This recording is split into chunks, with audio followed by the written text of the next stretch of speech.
ಜೀವ ಸ್ವರೂಪನಾದ ದೇವರೇ,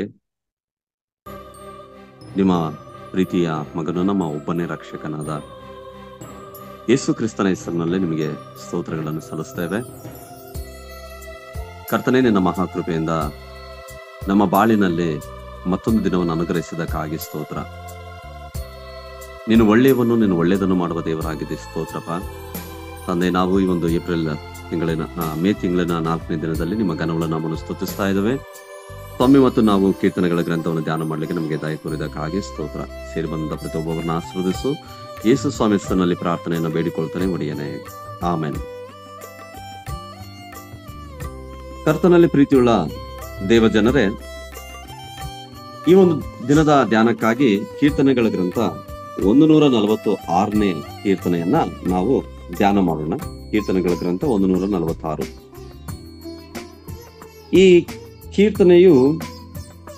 ಈ ಕೀರ್ತನೆಯ ತಲೆಬರಹ ಹೀಗೆ ಬರೆಯಲ್ಪಟ್ಟಿರುವಂತದ್ದನ್ನು ನಾವು ನಮ್ಮ ಬೈಬಲ್ಗಳಲ್ಲಿ ನಾವು ಕಾಣಬಹುದು. ಯೆಹೋವನನ್ನು ಆಶ್ರಯಿಸಿಕೊಂಡವನು ಧನ್ಯನು ಎಂಬುದಾಗಿ ಬರೆಯಲ್ಪಟ್ಟಿದೆ. ಯೆಹೋವನನ್ನು ಆಶ್ರಯಿಸಿಕೊಂಡವನು ಧನ್ಯನು ಎಂಬುದಾಗಿ ಬರೆಯಲ್ಪಟ್ಟಿದೆ. ಪ್ರೀತಿಯುಳ್ಳವರೇ, ಈ ಕೀರ್ತನೆಯಲ್ಲಿಯೂ ಮತ್ತು ಉಳಿದ ಮುಂದುವರೆದು 4 ಕೀರ್ತನೆಗಳು, ಅಂದ್ರೆ ಹೆಚ್ಚು ಕಮ್ಮಿ 150ನೇ ಕೀರ್ತನೆಯ ತನಕ ಯಾವುದೇ ಒಂದು ಪ್ರಾರ್ಥನೆ, ವಿನಂತಿಯಾಗಲಿ, ದೂರುಗಳಾಗಲಿ, ಸಹಾಯಕ್ಕಾಗಿ ಮೊರೆಯಾಗಲಿ, ದುಃಖವಾಗಲಿ, ಕಣ್ಣೀರಾಗಲಿ, ಅವಮಾನವಾಗಲಿ, ಖಿನ್ನತೆಯಾಗಲಿ ನಮಗೆ ಕಂಡು ಬರುವುದಿಲ್ಲ. ದೇವರನ್ನು ಸ್ತುತಿಸುವುದು ಮತ್ತು ಆತನಲ್ಲಿ ಸಂತೋಷ ಪಡುವುದು ಒಂದು ಸ್ವರ್ಗದ ಮುನ್ಸೂಚನೆಯಾಗಿದೆ ಅಂತ ಹೇಳ್ಬಿಟ್ಟು ನಾವು ಈ ಕೀರ್ತನೆಗಳ ಮೂಲಕವಾಗಿ ನಾವು ತಿಳ್ಕೊಳ್ಬಹುದು. ಈ ಕೀರ್ತನೆಯನ್ನು ಬರೆದಂತ ಕೀರ್ತನೆಗಾರನು ನಾವು ಕರ್ತನನ್ನ ಸ್ತುತಿಸುವಂತೆ ಆತನು ನಮ್ಮನ್ನು ಪ್ರೇರೇಪಿಸ್ತಾ ಇದ್ದಾನೆ ಮತ್ತು ಸ್ವತಃ ಆತನು ಕೂಡ ಪ್ರೇರೇಪಣೆ ಹೊಂದುತ್ತಾ ಇದ್ದಾನೆ. ಕೀರ್ತನೆಗಾರನು, ದೇವ ಜನರೇ,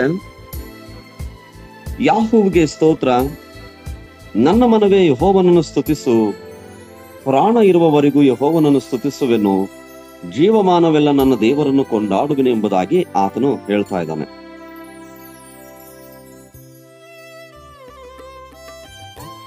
ದೇವಜನರೇ, ಭೂಲೋಕದಲ್ಲಿ ನಾವು ದೇವರನ್ನ ಸ್ತುತಿಸುವಂಥದ್ದು, ಆರಾಧಿಸುವಂಥದ್ದು,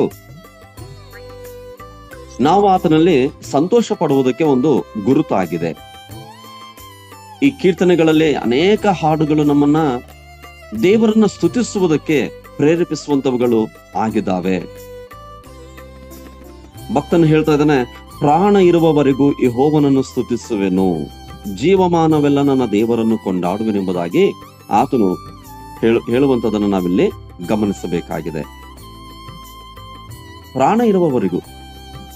ಇದಕ್ಕೊಂದು ಒಳ್ಳೆ ಉದಾಹರಣೆ, ನೀವು ಭಕ್ತ ದಾವೀದನನ್ನ ನೀವು ತಗೊಳ್ರಿ. ಆತನು ಬಾಲಕನಾಗಿದ್ದಾಗಲಿಂದ ಹಿಡಿದು ಆತನು ಮುಪ್ಪಿನ ಪ್ರಾಯ ಬಂದು ಈ ಲೋಕದ ಯಾತ್ರೆಯನ್ನು ಆತನು ಮುಗಿಸುವವರೆಗೂ ಕೂಡ ದೇವರನ್ನು ಸ್ತುತಿಸುವುದರಲ್ಲಿ ಆತನು ನಮಗೆ ಮುಂಚೂಣಿಯಲ್ಲಿರುವಂತದನ್ನು ನಾವು ಕಾಣಬಹುದು. ಆತನು ಏನು ಹೇಳ್ತಾನೋ ಅವನು ಹೃತ್ಪೂರ್ವಕವಾಗಿ ಮಾಡಿದ್ದನ್ನ ಇತರರಿಗೆ ಮಾಡಲು ಅವನು ಹೇಳುವುದಿಲ್ಲ. ಆತನು ಏನು ಮಾಡ್ತಾ ಇದ್ದಾನೋ ಅದನ್ನೇ ಹೇಳ್ತಾನೆ ಹೊರತು ಏನು ಮಾಡುವುದಿಲ್ಲವೋ ಅದನ್ನು ಹೇಳುವುದಿಲ್ಲ. ಭಕ್ತನು ಜೀವಮಾನವೆಲ್ಲ ಆತನು ದೇವರನ್ನು ಕೊಂಡಾಡುವಂಥದ್ದನ್ನ ನಾವು ಆತನ ಜೀವಮಾನದ ಒಂದು ಚರಿತ್ರೆಯಿಂದ ನಾವು ತಿಳ್ಕೊಳ್ಬಹುದು. ದೇವಜನರೇ, ನೀವು ಈ ದಿನ ಇದರಿಂದ ಒಂದು ಒಳ್ಳೆ ಪಾಠವನ್ನು ನಾವು ಕಲಿತುಕೊಳ್ಳೋಣ. ಪ್ರಾಣ ಇರುವವರೆಗೂ ದೇವರನ್ನ ಸ್ತುತಿಸುವೆನು. ನಮ್ಮ ಜೀವಮಾನವೆಲ್ಲ ನಾವು ದೇವರನ್ನ ಕೊಂಡಾಡುವಂಥದ್ದು ನಮ್ಮ ಜೀವನದಲ್ಲಿ ಬಹಳ ಪ್ರಾಮುಖ್ಯವಾದ ಸಂಗತಿ ಎಂಬುದಾಗಿ ಮರೆಯದೇ ಇರೋಣ. ನೀವು ದೇವರನ್ನು ಸ್ತುತಿಸಲು, ಹೃತ್ಪೂರ್ವಕವಾಗಿ ಆರಾಧಿಸಲು, ಭಕ್ತನಂತೆ ನಿಮ್ಮನ್ನು ನೀವು ಕರ್ತನಿಗೆ ಒಪ್ಪಿಸಿಕೊಡುವಂಥದ್ದು ಬಹಳ ಪ್ರಾಮುಖ್ಯವಾದದ್ದು ಎಂಬುದಾಗಿ ಕೀರ್ತನೆಗಳಲ್ಲಿ ನಾವು ನೋಡ್ತಾ ಇದ್ದೀವಿ. ಅನೇಕ ಕೀರ್ತನೆಗಳಲ್ಲಿ ಹೀಗೆ ಬರೆಯಲ್ಪಟ್ಟಿದೆ. 63ನೇ ಕೀರ್ತನೆ 4ನೇ ವಚನದಲ್ಲಿ, ನನ್ನ ಜೀವಮಾನವೆಲ್ಲ ಹೀಗೆಯೇ ನಿನ್ನನ್ನು ಹಾಡಿ ಹರಸುತ್ತಾ ನಿನ್ನ ಹೆಸರೆತ್ತಿ ಕೈ ಮುಗಿಯುವೆನು ಎಂಬುದಾಗಿ ಭಕ್ತನು ಹೇಳ್ತಾನೆ. ಅನೇಕ ಕೀರ್ತನೆಗಳನ್ನು ನಾವು ನೋಡಬಹುದು. ನಾನು ಬದುಕಿರುವವರೆಗೂ ಯೆಹೋವನನ್ನು ಕೀರ್ತಿಸುತ್ತಿರುವೆನು, ಜೀವಮಾನವೆಲ್ಲ ನನ್ನ ದೇವರನ್ನು ಭಜಿಸುತ್ತಿರುವೆನು ಎಂಬುದಾಗಿ ಕೂಡ ಹೇಳುವಂಥದ್ದನ್ನ ನಾವು ನೋಡಬಹುದು ದೇವಜನರೇ. ಹಾಗೆ ಮುಂದುವರಿಸಿ ನಾವು 3-4 ವಚನಗಳನ್ನ ಓದುವಾಗ, ಪ್ರಭುಗಳಲ್ಲಿ ಭರವಸೆ ಬಿಡಬೇಡಿರಿ, ಮಾನವನನ್ನು ನೆಚ್ಚಬೇಡಿರಿ, ಅವನು ಸಹಾಯ ಮಾಡ ಶಕ್ತನಲ್ಲ, ಅವನ ಉಸಿರು ಹೋಗಲು ಮಣ್ಣಿಗೆ ಸೇರುತ್ತಾನೆ, ಅವನ ಸಂಕಲ್ಪಗಳೆಲ್ಲ ಅದೇ ದಿನದಲ್ಲಿ ಹಾಳಾಗುವವು. ದೇವಜನರೇ, ಮನುಷ್ಯರಿಂದ ಬಾಧಿತನಾಗಿರುವಂತಹ ಒಬ್ಬ ಭಕ್ತನ ಸಲಹೆ ಎಂಬುದಾಗಿ ನಾನು ಇದನ್ನು ಹೇಳಲಿಕ್ಕೆ ಬಯಸ್ತೇನೆ. ಪ್ರಭುಗಳಿಂದ ಬಾಧಿತನಾದಂತ ಒಬ್ಬ ಭಕ್ತನ ಸಲಹೆ ಇದು. ಪ್ರಭುಗಳಲ್ಲಿ ಭರವಸೆ ಬಿಡಬೇಡಿರಿ. ನಾವು 118ನೇ ಕೀರ್ತನೆ 9ನೇ ವಚನದಲ್ಲಿ ನಾವು ನೋಡ್ತೇವೆ, ಪ್ರಭುಗಳಲ್ಲಿ ಭರವಸೆ ಬಿಡುವುದಕ್ಕಿಂತ ಯೆಹೋವನನ್ನು ಆಶ್ರಯಿಸುವುದು ಒಳ್ಳೆಯದು. ಯಾರಲ್ಲಿ ಭರವಸೆ ಇಡಬೇಕಂತೆ? ದೇವರಲ್ಲಿ ಭರವಸೆ ಇಡಬೇಕು. ಪ್ರಭುಗಳಲ್ಲಿ ಅಂದ್ರೆ ನಾಯಕರುಗಳಲ್ಲಿ ಭರವಸೆ ಇಡಬೇಡ್ರಿ. ಈಗ ನೋಡಿ, ಚುನಾವಣೆ, ಲೋಕಸಭಾ ಚುನಾವಣೆ ನಡೀತಾ ಇದೆ. ಎಲ್ಲೆಲ್ಲೂ ಕೂಡ ನಾಯಕರುಗಳ ಜಪ. ನಮ್ಮ ನಾಯಕ ಹಾಗೆ, ನಮ್ಮ ನಾಯಕ ಹೀಗೆ, ಬಹಳ ಗ್ರೇಟು, ಕೊಟ್ಟ ಭರವಸೆಗಳನ್ನು ಈಡೇರಿಸ್ತಾನೆ, ನಮ್ಮ ನಾಯಕ ನಮಗೋಸ್ಕರವಾಗಿ ಪ್ರಾಣ ಕೊಡ್ತಾನೆ, ಏನೆಲ್ಲ ದಾನ, ವೀರ, ಶೂರ ಅಂತ ಏನೆಲ್ಲ ಹೊಗಳ್ತಾ ಇದ್ದಾರೆ ಮೀಡಿಯಾದಲ್ಲಿ. ಎಲ್ಲೆಲ್ಲೂ ಅದೇ ಒಂದು ಪ್ರಸಂಗಗಳೇ. ಆದ್ರೆ ಎಲೆಕ್ಷನ್ ಮುಗಿದ ಮೇಲೆ ನಾಯಕನು ಏನಾಗ್ತಾ ಇದ್ದಾನೆ, ತನ್ನ ಸ್ವಾರ್ಥ ಪ್ರಯೋಜನಗಳಿಗೋಸ್ಕರವಾಗಿ ಇನ್ನು ಉಳಿದ 5 ವರ್ಷದಲ್ಲಿ ಅವನು ಜೀವಿಸ್ತಾನೆ. ಭಕ್ತನು ಹೇಳ್ತಾ ಇದ್ದಾನೆ, ಪ್ರಭುಗಳಲ್ಲಿ ಭರವಸೆ ಬಿಡಬೇಡಿರಿ, ಮಾನವನನ್ನು ನೆಚ್ಚಬೇಡಿರಿ, ಅವನು ಸಹಾಯ ಮಾಡೋ ಶಕ್ತನಲ್ಲ. ದೇವಜನರೇ, ಅವನು ಎಷ್ಟು ದೊಡ್ಡ ವ್ಯಕ್ತಿ ಆಗಿರ್ಬೋದು, ಅವನು ಮನುಷ್ಯ ಎಂಬುದಾಗಿ ಮರೆಯಬೇಡ್ರಿ. ಅವನ ಉಸಿರು ಹೋಗಲು ಮಣ್ಣಿಗೆ ಸೇರುತ್ತಾನೆ, ಮಣ್ಣಿಗೆ ಸೇರ್ತಾನೆ. ನೀನು ಇಟ್ಟಂತ ಒಂದು ಭರವಸೆ ವ್ಯರ್ಥ ಆಗುತ್ತೆ, ನಿನಗೆ ಬೇಸರ ಆಗುತ್ತೆ, ನಿನಗೆ ಜಿಗುಪ್ಸೆ ಆಗುತ್ತೆ. ನೀನು ಅವನನ್ನು ನೆಚ್ಚಬೇಡ, ಮಾನವನನ್ನು ನೆಚ್ಚಬೇಡ, ಮನುಷ್ಯನನ್ನು ನೆಚ್ಚಬೇಡ. ಅವನು ಮಣ್ಣು. ಆದಿಕಾಂಡ 3ನೇ ಅಧ್ಯಾಯ 19ನೇ ವಚನದಲ್ಲಿ, ನೀನು ತಿರುಗಿ ಮಣ್ಣಿಗೆ ಸೇರುವ ತನಕ ಬೆವರಿಡುತ್ತಾ ಬೇಕಾದ ಆಹಾರವನ್ನು ಸಂಪಾದಿಸಬೇಕು. ನೀನು ಮಣ್ಣಿನಿಂದ ತೆಗೆಯಲ್ಪಟ್ಟವನಲ್ಲವೋ, ನೀನು ಮಣ್ಣೆ, ಪುನಃ ಮಣ್ಣಿಗೆ ಸೇರತಕ್ಕವನಾಗಿದ್ದಿ ಎಂದು ಹೇಳಿದನು. ದೇವರು ಇಲ್ಲಿ ಆದಿಮಾನವನನ್ನು ಸೃಷ್ಟಿ ಮಾಡಿ ಅವನಿಗೆ ಹೇಳ್ತಾ ಇದ್ದಾನೆ, ನೀನು ತಿರುಗಿ ಮಣ್ಣಿಗೆ ಸೇರುವ ತನಕ ಬೆವರಿಡುತ್ತಾ ಬೇಕಾದ ಆಹಾರವನ್ನು ಸಂಪಾದಿಸಬೇಕು. ನೀನು ಮಣ್ಣಿನಿಂದ ತೆಗೆಯಲ್ಪಟ್ಟವನಲ್ಲವೋ, ನೀನು ಮಣ್ಣೇ, ಪುನಃ ಮಣ್ಣಿಗೆ ಸೇರತಕ್ಕವನಾಗಿದ್ದಿ. ಕರ್ತನಲ್ಲಿ ಪ್ರೀತಿಯುಳ್ಳ ಸಹೋದರ ಸಹೋದರಿ, ದೇವರಿಗೆ ಸ್ತೋತ್ರವಾಗಲಿ. ದೇವರು ನಿಮ್ಮನ್ನು ಆಶೀರ್ವಾದ ಮಾಡಲಿ. ಪ್ರಭುಗಳಲ್ಲಿ ಭರವಸೆ ಇಡೋದು ಬೇಡ, ಮನುಷ್ಯನಲ್ಲಿ ಭರವಸೆ ಇಡೋದು ಬೇಡ, ದೇವರಲ್ಲಿ ಭರವಸೆ ಇಡೋಣ. ಆತನು ಸದಾ ಕಾಲಕ್ಕೂ ದೇವರಾಗಿದ್ದಾನೆ. ಆತನು ಸದಾ ಕಾಲವೂ ಆತನು ನಮ್ಮ ಇಷ್ಟಾರ್ಥಗಳನ್ನು ನೆರವೇರಿಸ್ತಾನೆ. ಆತನು ಹೆಚ್ಚಿನವನಾಗಿದ್ದಾನೆ. ಆತನು ಎಂದೆಂದಿಗೂ ಆತನು ಜೀವಿಸುವ ದೇವರು ಆಗಿದ್ದಾನೆ. ದೇವಜನರ 5ನೇ ವಚನದಲ್ಲಿ ನಾವು ನೋಡ್ತಾ ಇದ್ದೇವೆ, ಯಾವನಿಗೆ ಯಾಕೋಬನ ದೇವರು ಸಹಾಯಕನು, ಯಾವನು ತನ್ನ ದೇವರಾದ ಯೆಹೋವನನ್ನು ನಂಬಿರುತ್ತಾನೋ ಅವನೇ ಧನ್ಯನು ಎಂಬುದಾಗಿ ಭಕ್ತನು ಇಲ್ಲಿ ನಮಗೆ ತಿಳಿಸುವಂತದನ್ನು ನಾವು ನೋಡ್ತಾ ಇದ್ದೀವಿ. ಇಲ್ಲಿ ಯಾಕೋಬನ ದೇವರು, ಯಾವನಿಗೆ ಯಾಕೋಬನ ದೇವರು ಸಹಾಯಕನು, ಯಾವನು ತನ್ನ ದೇವರಾದ ಯೆಹೋವನನ್ನು ನಂಬಿರುತ್ತಾನೋ ಅವನೇ ಧನ್ಯನು. ಧನ್ಯನು ಯಾರಿಗೆ ಯಾಕೋಬನ ದೇವರು ಸಹಾಯಕರಾಗಿದ್ದಾರೋ ನಮ್ಮೆಲ್ಲರಿಗೂ ಕೂಡ ಯಾಕೋಬರ ದೇವರು ಸಹಾಯಕನಾಗಿದ್ದಾನೆ.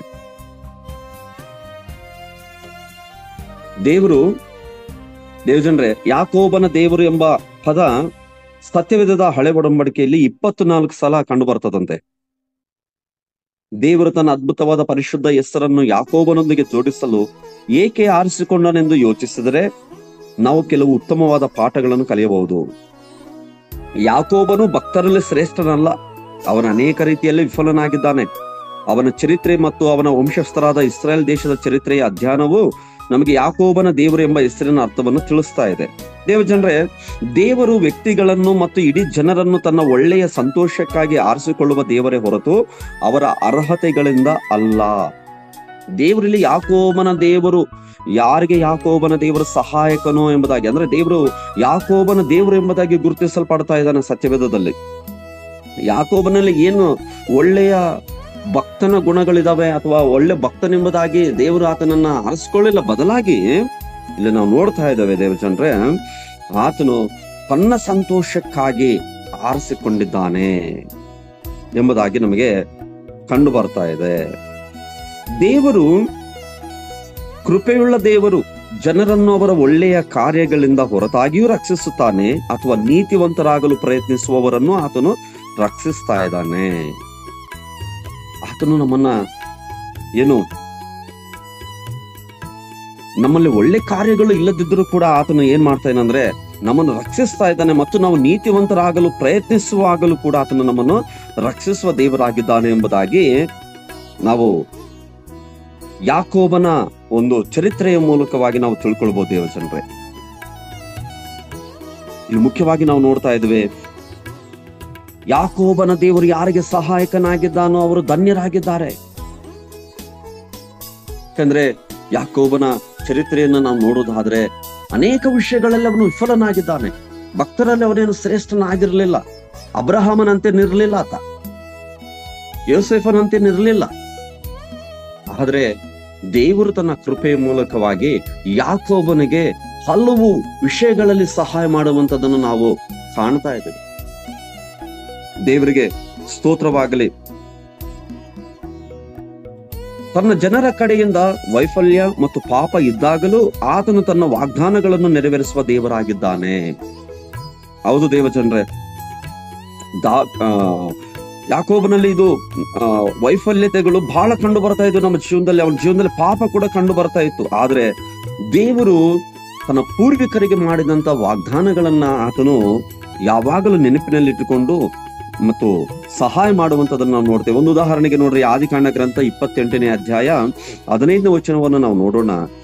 ಇದಲ್ಲದೆ ನಾನು ನಿನ್ನ ಸಂಗಡ ಇದ್ದು ನೀನು ಹೋಗುವ ಎಲ್ಲಾ ಸ್ಥಳಗಳಲ್ಲಿ ನಿನ್ನನ್ನು ಕಾಪಾಡಿ ತಿರುಗಿ ಈ ದೇಶಕ್ಕೆ ಬರಮಾಡುತ್ತೇನೆ. ನಾನು ನಿನಗೆ ಹೇಳಿದ್ದನ್ನೆಲ್ಲ ನೆರವೇರಿಸಿದ ಹೊರತು ಬಿಡುವುದಿಲ್ಲ ಅಂದನು.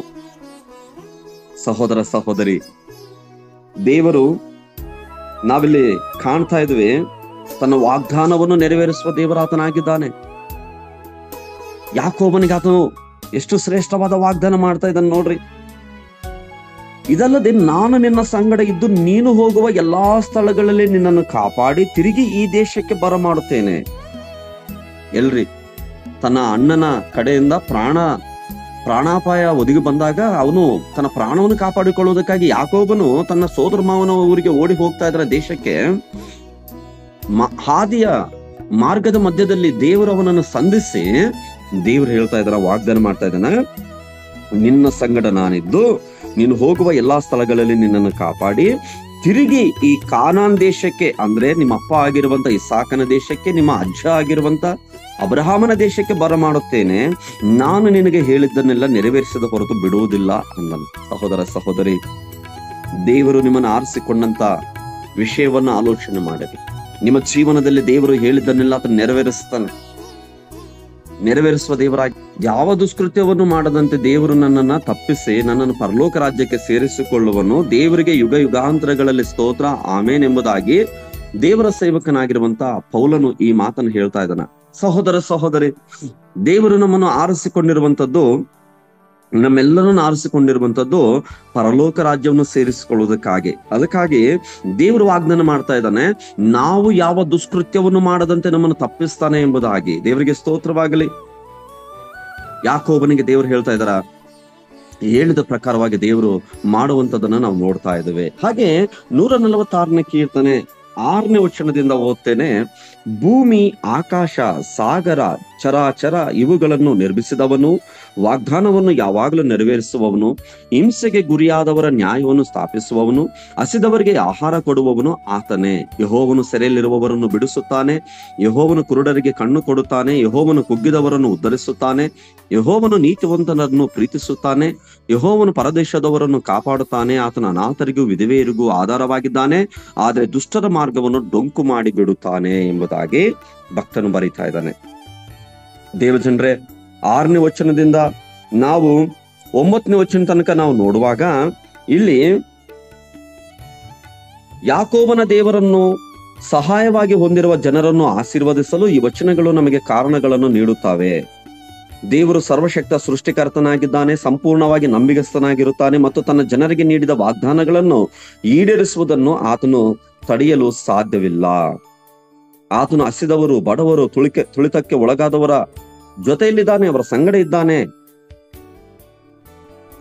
ಲೂಕನ ಸುವಾರ್ತೆಯಲ್ಲಿ ನಾವು ನೋಡ್ತೇವೆ 4:18ರಿಂದ 19ನೇ ವಚನದಲ್ಲಿ, ಕರ್ತನ ಆತ್ಮವು ನನ್ನ ಮೇಲೆ ಇದೆ, ಆತನು ನನ್ನನ್ನು ಬಡವರಿಗೆ ಶುಭ ವರ್ತಮಾನವನ್ನು ಸಾರುವುದಕ್ಕೆ ಅಭಿಷೇಕಿಸಿದನು, ಸೆರೆಯವರಿಗೆ ಬಿಡುಗಡೆಯಾಗುವುದನ್ನು ಮತ್ತು ಕುರುಡರಿಗೆ ಕಣ್ಣು ಬರುವುದನ್ನು ಪ್ರಸಿದ್ಧಿಪಡಿಸುವುದಕ್ಕೂ, ಮನಮುರಿದವರನ್ನು ಬಿಡಿಸಿ ಕಳುಹಿಸುವುದಕ್ಕೂ, ಕರ್ತನು ನೇಮಿಸಿರುವ ಶುಭ ವರ್ಷವನ್ನು ಪ್ರಚುರಪಡಿಸುವುದಕ್ಕೂ ಆತನು ನನ್ನನ್ನು ಕಳುಹಿಸಿದ್ದಾನೆ ಎಂಬುದಾಗಿ. ದೇವಜನರೇ, ಈ ವಚನಗಳು ಬಹಳ ಅದ್ಭುತವಾದ ವಚನಗಳಾಗಿದ್ದಾವೆ. 6ರಿಂದ 9 ವಚನಗಳು. ದೇವರು ಯಾರ ಪಕ್ಷದಲ್ಲಿದ್ದಾನೆ? ದೇವರು ಬಡವರಿಗೆ ಆತನು ಸಹಾಯ ಮಾಡ್ತಾ ಇದ್ದಾನೆ, ಕುರುಡರಿಗೆ ಕಣ್ಣು ಕೊಡುತ್ತಾನೆ, ಕುಗ್ಗಿದವರನ್ನು ಉದ್ಧರಿಸುತ್ತಾನೆ, ಆತ ನೀತಿವಂತರನ್ನು ಪ್ರೀತಿಸುತ್ತಾನೆ, ಪರದೇಶದವರನ್ನು ಕಾಪಾಡುತ್ತಾನೆ, ಅನಾಥರಿಗೂ ವಿಧವೆಯರಿಗೂ ಆತನ ಆಧಾರವಾಗಿದ್ದಾನೆ ಎಂಬುದಾಗಿ ಈ ಒಂದು ವಚನಗಳು ನಮಗೆ ಸ್ಪಷ್ಟಪಡಿಸುವಂತದನ್ನು ನಾವು ನೋಡ್ತಾ ಇದ್ದೇವೆ. ಆತನು ವಿಶೇಷವಾಗಿ ನೀತಿವಂತರು, ನಿರ್ಗತಿಕರು ಮತ್ತು ಅಸಹಾಯಕರ ಕಡೆಗೆ ಆತನ ಅನಂತ ಕರುಣೆಯನ್ನು ಆತನು ತೋರಿಸುವ ದೇವರಾಗಿದ್ದಾನೆ. ಅನಂತ ಕರುಣೆಯನ್ನು ಆತನು ತೋರಿಸುವಂತ ದೇವರಾಗಿದ್ದಾನೆ. ಒಂದಾನೊಂದು ಸಬ್ಬತ್ತು ದಿನದಲ್ಲಿ ಆತನ ಒಂದು ಸಭಾ ಮಂದಿರದೊಳಕ್ಕೆ ಉಪದೇಶ ಮಾಡ್ತಾ ಇದ್ದ ಯೇಸುಸ್ವಾಮಿ. ಅಲ್ಲಿ 18 ವರ್ಷಗಳಿಂದ ದೆವ್ವ ಬಡಿದು ಮೈಯಲ್ಲಿ ರೋಗವುಳ್ಳ ಒಬ್ಬ ಸ್ತ್ರೀ ಇದ್ದಲಲ್ಲಿ. ಆಕೆ ನಡುಬೊಗ್ಗಿ ಹೋಗಿ ಸ್ವಲ್ಪವಾದ್ರೂ ಮೈಯನ್ನು ಮೇಲಕ್ಕೆ ಎತ್ತಲಾರದೆ ಇದ್ದಳು. ಯೇಸು ಆಕೆಯನ್ನು ನೋಡಿ ಹತ್ತಿರಕ್ಕೆ ಕರೆದು ಆಕೆಗೆ, ಅಮ್ಮ, ನಿನಗೆ ರೋಗ ಬಿಡುಗಡೆಯಾಯಿತು ಎಂದು ಹೇಳಿ ಆಕೆಯ ಮೇಲೆ ತನ್ನ ಕೈಗಳನ್ನಿಟ್ಟನು. ಇಟ್ಟ ಕೂಡಲೇ ಆಕೆ ನೆಟ್ಟಗಾದಳು, ದೇವರನ್ನು ಕೊಂಡಾಡಿದಳು. ದೇವಜನರೇ, ಆತನು ಕರುಣೆ ತೋರುವಂತ, ಅನಂತ ಕರುಣೆ ತೋರುವ ದೇವರು ಆಗಿದ್ದಾನೆ ಎಂಬುದಾಗಿ ಈ ವಚನಗಳು ನಮ್ಗೆ ಸ್ಪಷ್ಟಪಡಿಸ್ತಾ ಇದ್ದಾವೆ. ನೀನು ನಿನ್ನ ಜೀವನದಲ್ಲಿ ಬಂದಂತ ಇಕ್ಕಟ್ಟುಗಳು, ಬಾಧೆಗಳು, ಕಷ್ಟಗಳಿಗೆ ನೀನು ಚಿಂತಿಸಬೇಡ. ದೇವರು ನಿನ್ನನ್ನು ಆತನು ಕರುಣಿಸುವ ಆತನು ಆಗಿದ್ದಾನೆ, ದಯೆ ತೋರಿಸುವ ಆತನಾಗಿದ್ದಾನೆ. ಆತನು ವಾಗ್ದಾನಗಳಲ್ಲಿ ನಂಬಿಗಸ್ತನಾಗಿದ್ದಾನೆ. ಆತನು ವಾಗ್ದಾನಗಳನ್ನು ಮರೆಯುವುದಿಲ್ಲ. ಯಾಕೋಬನಿಗೆ ಮಾಡಿದಂತ ವಾಗ್ದಾನಗಳನ್ನು ಒಂದನ್ನು ಮರೆಯದೆ ಆತನ ಜೀವಮಾನದಲ್ಲಿ ದೇವರು ನೆರವೇರಿಸಿದ. ದೇವಜನರ, ಕೊನೆಯದಾಗಿ 10ನೇ ವಚನದಲ್ಲಿ ಇರುವಂತ ವಿಷಯವನ್ನು ನಾವು ನೋಡ್ತೇವೆ. ಯೆಹೋವನು ಸದಾಕಾಲವು ಅರಸನಾಗಿರುವನು, ಚಿಯೋನೇ ನಿನ್ನ ದೇವರು ತಲತಲಾಂತರಕ್ಕೂ ಆಳುವನು, ಯಾಹೋವನಿಗೆ ಸ್ತೋತ್ರ. ಯೆಹೋವನು ಸದಾಕಾಲವು ಅರಸನಾಗಿರುವನು ಎಂಬುದಾಗಿ ಈ ವಾಕ್ಯದಲ್ಲಿ ಬರೆಯಲ್ಪಟ್ಟಿದೆ. ದೇವಜನರೇ, ದೇವರು ನಿತ್ಯಕ್ಕೂ ಆತನು ರಾಜನಾಗಿದ್ದಾನೆ. ಭೂಮಿಯ ರಾಜಕುಮಾರರು ಧೂಳಿಗೆ ಹೋಗುತ್ತಾರೆ ಮತ್ತು ಅವರ ಆಲೋಚನೆಗಳು ನಾಶವಾಗುತ್ತವೆ, ಆದ್ರೆ ದೇವರು ಮತ್ತು ಆತನ ಆಲೋಚನೆಗಳು ಎಂದಿಗೂ ಕೂಡ ನಾಶವಾಗುವುದಿಲ್ಲ. ದೇವಜನರೇ, ನೋಡ್ರಿ, 33ನೇ ಕೀರ್ತನೆ 11ನೇ ವಚನದಲ್ಲಿ ಹೀಗೆ ಬರೆಯಲ್ಪಟ್ಟಿದೆ. 33ನೇ ಕೀರ್ತನೆ 11ನೇ ವಚನ, ಯೆಹೋವನ ಆಲೋಚನೆಯು ಶಾಶ್ವತವಾಗಿ ನಿಲ್ಲುವುದು, ಆತನ ಸಂಕಲ್ಪವು ಎಂದಿಗೂ ಕದಲುವುದಿಲ್ಲ ಎಂಬುದಾಗಿ ದೇವರು ವಾಕ್ಯದಲ್ಲಿ ಬರೆಯಲ್ಪಟ್ಟಿರುವಂತದ್ದು ನಾವು ನೋಡುತ್ತೇವೆ. ಸಹೋದರ ಸಹೋದರಿ, ಅವ್ರ ರಾಜರಿರ್ಬೋದು, ಮಹಾರಾಜರಿರ್ಬೋದು, ಅವರು ಮನುಷ್ಯರಾಗಿದ್ದಾರೆ. ಅವರ ಆಲೋಚನೆಗಳು ಧೂಳಿಗೆ ಸೇರುತ್ತವೆ, ಅವು ಮತ್ತು ನಾಶವಾಗುತ್ತವೆ ಅದೇ ದಿನದಲ್ಲೇ. ಆದ್ರೆ ದೇವರು ಮತ್ತು ಆತನ ಆಲೋಚನೆಗಳು ಎಂದಿಗೂ ಕೂಡ ನಾಶವಾಗುವುದಿಲ್ಲ. ಅವು ನಿರಂತರವಾಗಿ ಸಾಗುತ್ತಾ ಇದ್ದಾವೆ. ಆತನ ಆಲೋಚನೆಗಳು ಶಾಶ್ವತವಾಗಿ ನಿಲ್ಲುತ್ತವೆ. ಅದಕ್ಕೆ ಭಕ್ತನಾದಂತ ಯೆಶಾಯ ಪ್ರವಾದಿ ಹೀಗೆ ಬರೀತಾನೆ, ಯೆಶಾಯನ ಪ್ರವಾದನ ಗ್ರಂಥದಲ್ಲಿ ನನ್ನ ಆಲೋಚನೆಗಳು ನಿಮ್ಮ ಆಲೋಚನೆಗಳಲ್ಲ ಎಂಬುದಾಗಿ ದೇವರು ಹೇಳುವಂತ ಮಾತು ನೋಡ್ರಿ, ಗಮನಿಸಿರಿ ದೇವಜನರೇ. ನಿನ್ನ ಆಲೋಚನೆಗಳು ಹೇಗೆ ಇರಲಿ, ನಿನ್ನ ಆಲೋಚನೆಗಳು ದೇವರ ಆಲೋಚನೆಗಳಾಗಿರಲಿ.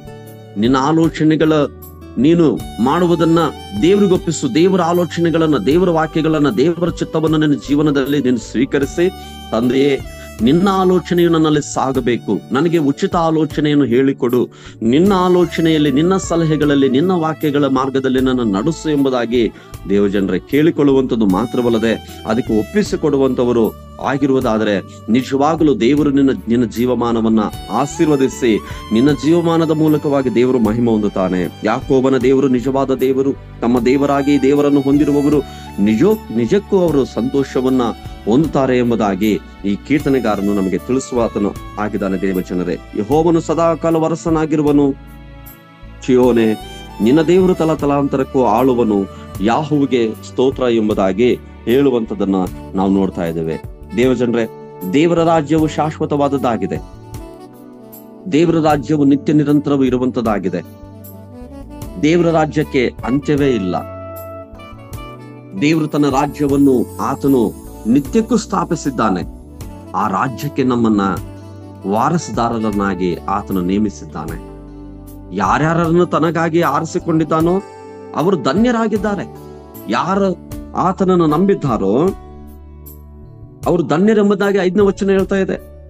ಯಾವನು ತನ್ನ ದೇವರಾದ ಯೆಹೋವನನ್ನು ನಂಬಿರುತ್ತಾನೋ ಅವನು ಧನ್ಯನು. ನೀವು ಧನ್ಯರಾಗಿದ್ದೀರಿ. ದೇವರು ತನಗಾಗಿ ನಿಮ್ಮನ್ನು ಆರಿಸಿಕೊಂಡಿದ್ದಾನೆ, ತನ್ನ ರಾಜ್ಯಕ್ಕಾಗಿ, ತನ್ನ ರಾಜ್ಯಕ್ಕೆ ಸೇರಿಸಿಕೊಳ್ಳುವ ತನಕ ನಿಮ್ಮನ್ನು ಕಾಪಾಡುತ್ತಾನೆ. ನೀವು ಕಳವಳ ಪಡಬೇಡ್ರಿ. ನಾವು ದೇವರ ರಾಜ್ಯಕ್ಕೆ ಸೇರ್ತೀವ ಇಲ್ಲ, ನಾವು ಪರಲೋಕ ರಾಜ್ಯಕ್ಕೆ ಸೇರ್ತೇವೆ ಇಲ್ಲ, ಈಗಾಗಲೇ ನಂಬಿ ಭೂಲೋಕದಲ್ಲಿ ಆತನ ರಾಜ್ಯದೊಳಗೆ ಸೇರಿದ್ರೆ ಆತನ ಹೇಳಿದ್ರೆ, ಯೇಸು ಸ್ವಾಮಿ ನಿಮ್ಮೊಳಗೆ ದೇವರ ರಾಜ್ಯ ಇದೆ ಎಂಬುದಾಗಿ ತಿಳ್ಕೊಳ್ರಿ ಎಂಬುದಾಗಿ ಪ್ರತ್ಯಕ್ಷವಾಗಿ ಬರುವಂತ ಆತನ ರಾಜ್ಯದಲ್ಲಿ ಸೇರಿಸಿಕೊಳ್ಳಲಿಕ್ಕೆ ದೇವರು ನಿಮ್ಮನ್ನು ಕೈ ಬಿಡುವುದಿಲ್ಲ. ಧನ್ಯರಾಗಿರುವಂತ ಕೃಪೆ ಆತನ ನಮಗೆ ಅನುಗ್ರಹಿಸಿದ್ದಾನೆ. ಆ ಕೃಪೆಯಲ್ಲಿ ಸಂತೋಷಿಸೋಣ. ಆತನನ್ನು ಎಡಬಿಡದೆ ಆತನನ್ನು ಅಪ್ಪಿಕೊಂಡು ಜೀವಿಸೋಣ. ದೇವರ ವಾಕ್ಯಗಳ ಮೂಲಕವಾಗಿ ನಿಮ್ಮೆಲ್ಲರನ್ನು ಆಶೀರ್ವದಿಸಲಿ. ದೇವರಿಗೆ ಮಹಿಮೆ ಉಂಟಾಗಲಿ. ನಾವು ಪ್ರಾರ್ಥನೆ ಮಾಡಿಕೊಳ್ಳೋಣ. ಪ್ರೀತಿ ಸ್ವರೂಪನಾದ ದೇವರೇ, ಈ ಮುಂಜಾನ ವೇಳೆಯಲ್ಲಿ ನಿಮ್ಮನ್ನು ಸ್ತುತಿಸ್ತಾ ಇದ್ದೇವೆ. ಸ್ತೋತ್ರ ಸ್ವಾಮಿ, ಹಲ್ಲೆಲೂಯಾ. ದೇವರೇ, ಒಳ್ಳೆಯ ದೇವರು ನೀನು, ವಾಗ್ದಾನಗಳಲ್ಲಿ ನಂಬಿಗಸ್ತನಾಗಿರುವ ದೇವರು ನೀನಾಗಿದ್ದೆ. ನಿನಗೆ ಸ್ತೋತ್ರಪ್ಪ ತಂದೆಯೇ. ಈ ದಿನ ಡಿವೋಷನ್ ಅಲ್ಲಿ ಭಾಗವಹಿಸಿದಂತ ಎಲ್ಲ ದೇವರ ಸೇವಕರುಗಳನ್ನು, ಅವರ ಕುಟುಂಬಗಳನ್ನು ಮತ್ತು ಎಲ್ಲಾ ಕರ್ತನೆ ನಿನ್ನ ವಿಶ್ವಾಸಿಗಳನ್ನ ಹೆಸರಾಗಿ ಆಶೀರ್ವಾದ ಮಾಡೆಂಬುದಾಗಿ ಕೇಳಿಕೊಳ್ತಾ ಇದ್ದಾನೆ. ಯಾವನಿಗೆ ಯಾಕೋಬನ ದೇವರು ಸಹಾಯಕನು, ಯಾವನು ತನ್ನ ದೇವರಾದ ಯೆಹೋವನನ್ನು ನಂಬಿರುತ್ತಾನೋ ಅವನೇ ಧನ್ಯನೆಂಬುದಾಗಿ ಸ್ವಾಮಿ ಕೀರ್ತನೆಗಾರನು ಸ್ವಾಮಿ ತಿಳಿಸ್ತಾನೆ. ದೇವರೇ, ಧನ್ಯಕರವಾದದ್ದು ಎಂಬುದಾಗಿ ಹೇಳುವಾಗ ಸ್ವಾಮಿ 1ನೇ ಕೀರ್ತನೆ 1ನೇ ವಚನ ಮತ್ತು ಸ್ವಾಮಿ ದೇವರೇ 119ನೇ ಕೀರ್ತನೆ 1ನೇ ವಚನಕ್ಕೆ ಹೋಲಿಕೆಯಾಗಿದೆ ಎಂಬುದಾಗಿ ನಿನ್ನ ವಾಕ್ಯ ಹೇಳ್ತಾ ಇದೆ. ದೇವರೇ, ವಿಶೇಷವಾಗಿ ನಾವು ಪ್ರಾರ್ಥನೆ ಮಾಡಿ ಬೇಡ್ತಾ ಇದ್ದೇನೆ, ನಿನ್ನ ಮಕ್ಕಳನ್ನ ಇನ್ನೂ ಅಧಿಕವಾಗಿ ನಿನ್ನ ವಾಕ್ಯಗಳ ಪರಿಜ್ಞಾನದಲ್ಲಿ ತುಂಬಿಸು. ಕ್ರಿಸ್ತ ಯೇಸುವಿನಲ್ಲಿದ್ದಂತ ಮನಸ್ಸು ನಿಮ್ಮಲ್ಲಿರಲಿ ಎಂಬುದಾಗಿ ನೀನು ಹೇಳಿದೆ ಸ್ವಾಮಿ. ನಿನ್ನ ವಾಕ್ಯಗಳು ನಿನ್ನ ಮಕ್ಕಳನ್ನು ಆಳ್ವಿಕೆ ಮಾಡಲಿ. ಪವಿತ್ರ ಆತ್ಮನೇ ನಿನ್ನ ಅವರನ್ನು ಆಳ್ವಿಕೆ ಮಾಡಿ ಎಂಬುದಾಗಿ ಕೇಳಿಕೊಳ್ತಾ ಇದ್ದೇವೆ. ವಿಶೇಷವಾಗಿ ತಂದೆ, ನಮ್ಮ ಒಂದು ಕಲಬಾರ್ ಚಾಪಲ್ ಸಂಸ್ಥೆನ ಆಶೀರ್ವಾದ ಮಾಡು. ನಮ್ಮ ಸಂಸ್ಥೆಯ ನಿರ್ದೇಶಕರುಗಳಾಗಿರುವಂತ ಪಾಸ್ಟರ್ ಗುಣಶೇಖರ ನಯನವ್ರಿಗಾಗಿಯೂ ಮತ್ತು ಉಪನಿರ್ದೇಶಕರುಗಳಾಗಿರುವಂತ ಪಾಸ್ಟರ್ ಹೆನ್ರಿ ಅನ್ನೋರ್ಗಾಗಿಯೂ ಸ್ವಾಮಿ, ಅವರ ಕುಟುಂಬ ಸೇವೆ ಎಲ್ಲವನ್ನೇನು ಆಶೀರ್ವಾದ ಮಾಡಿ ಎಂಬುದಾಗಿ ಕೇಳಿಕೊಳ್ತೇವೆ. ಎಲ್ಲೆಲ್ಲಿ ಕರ್ತನೆ ಸ್ವಾಮಿ ಸಭಾ ಕಟ್ಟಡಗಳು ಕಟ್ಟಲ್ಪಡ್ತಾ ಇದಾವ ಅದೆಲ್ಲ ಕರ್ತನೆ ಸ್ವಾಮಿ ಅಪ್ಪ ದೇವರೇ, ಪ್ರಾರಂಭಿಸಿದ ಆತನು ಅದನ್ನು ನೀನು ಅಂತ್ಯಗೊಳಿಸುವ ದೇವರಾಗಿದೆ ಸ್ವಾಮಿ. ಅದು ಕಟ್ಟಿ ಪೂರೈಸಲ್ಪಡುವ ತನಕ ನೀನು ಅದ್ಭುತವಾದ ರೀತಿಯಲ್ಲಿ ಸಹಾಯ ಮಾಡು ಯೇಸು ರಾಜ. ವಿಶೇಷವಾಗಿ ನಾವು ಪ್ರಾರ್ಥನೆ ಮಾಡ್ತೇವೆ, ಎಲ್ಲೆಲ್ಲಿ ಕರ್ತನೆ ಇನ್ನು ಸ್ವಾಮಿ ದೇವರೇ ಸಭಾ ಕಟ್ಟಡಗಳ ಅವಶ್ಯಕತೆ ಇದೆಯೋ ಅಲ್ಲಿ ಕೂಡ ನೀನು ಒದಗಿಸಿಕೊಡು ಎಂಬುದಾಗಿ ಕೂಡ ನಾವು ಕೇಳಿಕೊಳ್ತೇವೆ. ದೇವರೇ ಅಪ್ಪ, ನಿಮ್ಮ ಸೇವೆ ಮಾಡುವಂತ ಎಲ್ಲ ಸೇವಕರುಗಳನ್ನು ಆಶೀರ್ವಾದ ಮಾಡು ದೇವರೇ. ವಿಶೇಷವಾಗಿ ಎಲ್ಲಾ ಸ್ವಾಮಿ ನಿನ್ನ ನಂಬಿದಂತ ದೇವ ಜನರು ನಿನ್ನ ಸೇವಕರುಗಳಿಗೆ ಪ್ರತ್ಯಕ್ಷವಾಗಿ ಪರೋಕ್ಷವಾಗಿ ಅಪ್ಪ ಬೆಂಬಲವಾಗಿ ನಿಂತು ಅವರ ಸೇವೆ ಮಾಡ್ಲಿಕ್ಕೆ ಇನ್ನೂ ಹೆಚ್ಚಾಗಿ ಪ್ರೋತ್ಸಾಹ ಕೊಡಬೇಕು ಸ್ವಾಮಿ. ಅವರ ಹೃದಯಗಳಲ್ಲಿ ಆನಂದವನ್ನ, ಸಂತೋಷವನ್ನ ದೇವರೇ ನಿನ್ನ ಸ್ವಾಮಿ ಆತ್ಮನಿಂದ ಪ್ರೇರೇಪಿಸಲ್ಪಟ್ಟು ನಿನ್ನ ರಾಜ್ಯಕ್ಕಾಗಿ ನೀತಿಗಾಗಿ ತವಕ ಪಡ್ಲಿಕ್ಕೆ ಅವರಿಗೆ ಸಹಾಯ ಮಾಡಿ ಎಂಬುದಾಗಿ ಕೂಡ ನಾನು ಕೇಳಿಕೊಳ್ತಾ ಇದ್ದೇನೆ ತಂದೆಯ ದೇವರೇ. ಈ ಒಂದು ಸ್ವಾಮಿ ಮಾರ್ನಿಂಗ್ ಡಿವೋಷನ್ ನಡೆಸ್ಕೊಂಡು ಹೋಗ್ತಿರಂತ ಪಾಸ್ಟರ್ ಸಂತೋಷ್ ಅವ್ರಿಗೋಸ್ಕರವಾಗಿ ಮತ್ತು ಸದರಾಜರತ್ನ ಬ್ರದರ್ ಅವ್ರಿಗಾಗಿ ಕೂಡ ಪ್ರಾರ್ಥನೆ ಮಾಡ್ತೇನೆ. ಸ್ವಾಮಿ, ಅವರನ್ನು ಇನ್ನು ಅಧಿಕವಾಗಿ ಅವ್ರಿಗೆ ಬೇಕಾದಂತ ಆಶೀರ್ವಾದಗಳನ್ನ, ಆರೋಗ್ಯವನ್ನು ಅನುಗ್ರಹಿಸು ದೇವರೇ. ಇದರಲ್ಲಿ ಅವರು ಎಡಬಿಡದೆ ಸ್ವಾಮಿ ದುಡಿಲಿಕ್ಕೆ ಅವರಿಗೆ ಸಹಾಯ ಮಾಡಿದೆ. ಸ್ತೋತ್ರಪ್ಪ ದೇವರೇ. ವಿಶ್ವಾಸಿಗಳು, ದೇವಜನರು ಎಲ್ಲರೂ ಇದನ್ನು ಉಪಯೋಗ ಪಡ್ಕೊಂಡು ದಿನಾಲು ತಪ್ಪದೇ ಡಿವೋಷನ್ ಅಲ್ಲಿ ಭಾಗವಹಿಸಬೇಕಪ್ಪ. ಇದು ಕರ್ತನೆ ಈಗ 40 ಇರುವಂತದ್ದು 50, 60, 100 ಕರ್ತನೆ ಸ್ವಾಮಿ ಬೆಳಿಬೇಕಪ್ಪ. ಸ್ವಾಮಿ ನಿನ್ನಲ್ಲಿ ಬೆಳಿಬೇಕು ನಿನ್ನ ಮಕ್ಕಳು ಸ್ವಾಮಿ ದೇವರೇ. ಇದನ್ನು ಮರಿಬಾರದು ದೇವರೇ.